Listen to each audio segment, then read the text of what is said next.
What's going on, everybody? David here, back with another video. So we're going to do the late stimulus package update.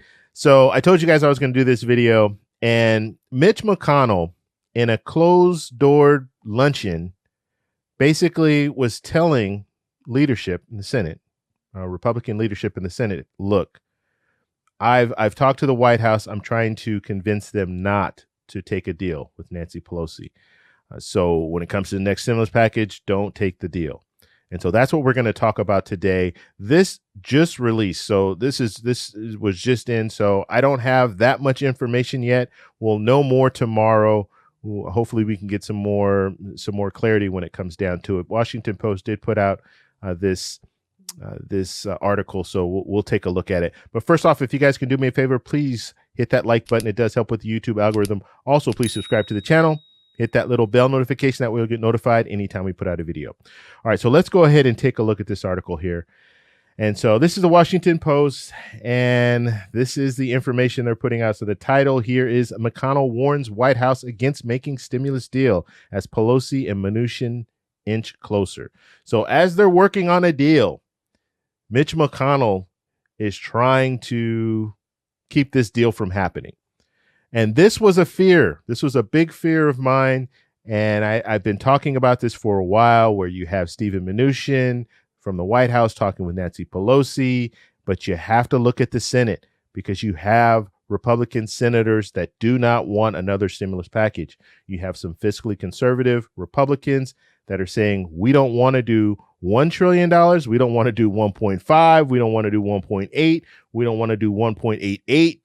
We definitely don't want to do 2.2. And anytime the president comes out and says, I want it bigger than what the Democrats want, that really infuriates these senators. So that's where we are right now. So GOP leaders suggest Democrats are not negotiating in good faith and could disrupt Supreme Court nomination. So that's another thing that they're talking about. If we have all this stuff going on right now with the stimulus package, well, that might disrupt the Supreme Court nomination. So that's another thing. We have a couple of weeks before the election. They want to get the Supreme Court nomination done. They want to confirm it before the election. And so this could be something that could hold it up. And so just looking at some of the stuff here, I mean, it's pretty interesting just to kind of see that Mitch McConnell secretly doesn't want this to go anywhere. And I'm saying secretly because he is not coming out and saying anything to the American people, but this is stuff was overheard in this closed-door luncheon. Now, of course, the fact that he's saying it, I'm pretty sure he knew that this information was going to get out. But nonetheless, that this is where we are. They're focused on the Supreme Court nomination. That's what their focus is, not on the stimulus package. And they want to do everything they can to make that nomination happen. But when it comes to a stimulus package, they're not really concerned with it. And that's why we saw Mitch McConnell quickly move back to the skinny bill and say, let's put the skinny bill on the table. And I think he was doing this in the hopes that the White House would say, oh, yeah, you know what? Let's go with that skinny package. But the White House didn't do that. President Trump is saying, no, I want to go bigger and better than what the Democrats want. And now that the negotiations are getting closer and closer, I think Mitch McConnell is starting to feel the heat. Like we have to derail this. We have to stop this. We cannot move forward with another stimulus package, a big stimulus package. And so, this is where we are, and this is very, very unfortunate. And I when it comes to this whole thing, it's been a disaster. It has been a disaster from day one, from May 15th, when the House approved the HEROES Act, the first HEROES Act.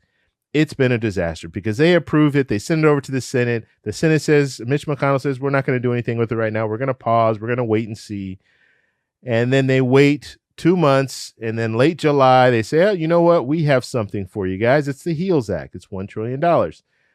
And so then from that point, then now you have back and forth. Mitch McConnell himself saying, we need this. It's an emergency. You know, all of a sudden he was at the pause state for a couple months, and then come August and September, now it's an emergency. And how dare Nancy Pelosi hold this up and keep money from the American people and all this. And then to come to this point where it's like, no, it's about the nomination, and we're spending too much money on the American people. So now we need to this needs to not happen. And so, yeah, it's pretty crazy just to look at this whole situation. Now, I don't know exactly. Obviously, when you're looking at this whole situation, the White House doesn't have a role at this point. Their role right now is negotiating, but when it comes to legislation, they don't really have a role.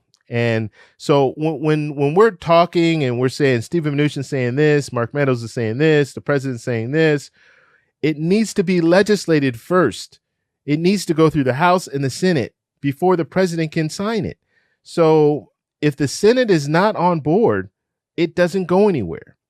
And that's one of the reasons why, and I guess we're seeing the reason why Mitch McConnell wasn't in on the negotiations, because I think from the start, he didn't want this to happen. He knew he was going to get a lot of pushback from the Republican senators. So he didn't want to be in that room. He didn't want to be pressured in and have to say, yeah, we can't go forward. So I think he was trying to hide and hope that this never happened or got to this point where we're inching closer. And so now he's speaking out. Well, not really speaking out, but speaking to the Senate leadership and saying, hey, I've already talked to the White House and told them they need to not go with what Nancy Pelosi wants. Another thing, too, that Mitch McConnell is trying to convince another reason why they're trying to convince the White House, they know the president is vulnerable right now. The president is very vulnerable. His poll numbers are down.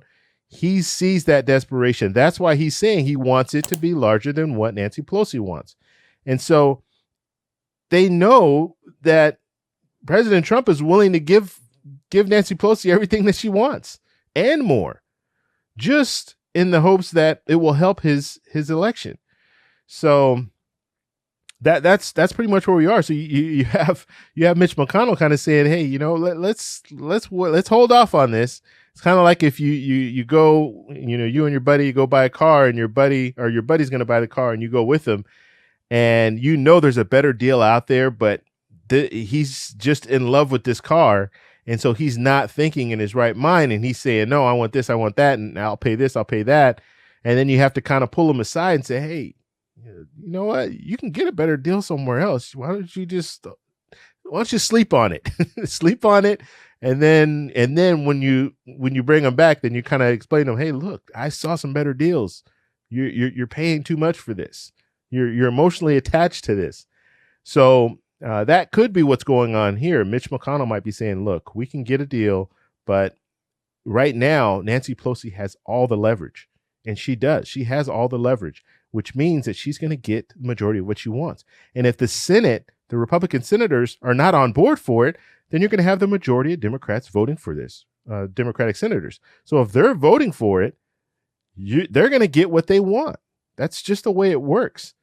So very, very disappointing news, but nonetheless, now it's out there. Mitch McConnell is he said he would bring it to the floor. Now, he did say that. I will say that. So if Nancy Pelosi and the White House come to an agreement, Mitch McConnell has indicated that he will bring it to the floor. First, he was saying we'll consider it, but now he's saying that we will bring it to the floor. Now, bringing it to the floor doesn't mean it's going to go anywhere, because you can bring it to the floor. You have 53 Republican senators. They can say no. If you don't get the 13 votes that you need to make it filibuster proof, to make it so they can't open up a debate, well, it's not going to happen, because you're going to need 13 Republicans to come on board and all of the Democrats and the 2 independents. That's what you're going to need. And so if you can't get those 13, and it might not happen the way Mitch McConnell is talking, and he's basically encouraging the senators, look, we don't want to go this route. We don't want to go this route. Let's get the nomination done. We don't want to go any further than that. So if that is what he's recommending they might not vote. You might not get the 13 that you need. So I want to know what you guys think about this. Mitch McConnell is, at this point, he's putting a pause on another stimulus package again. So let me know what you guys think down below. If you like this video, please give me a thumbs up. Please subscribe for more. Hit that little bell notification. That way you get notified. And I'll talk to you guys in the next one.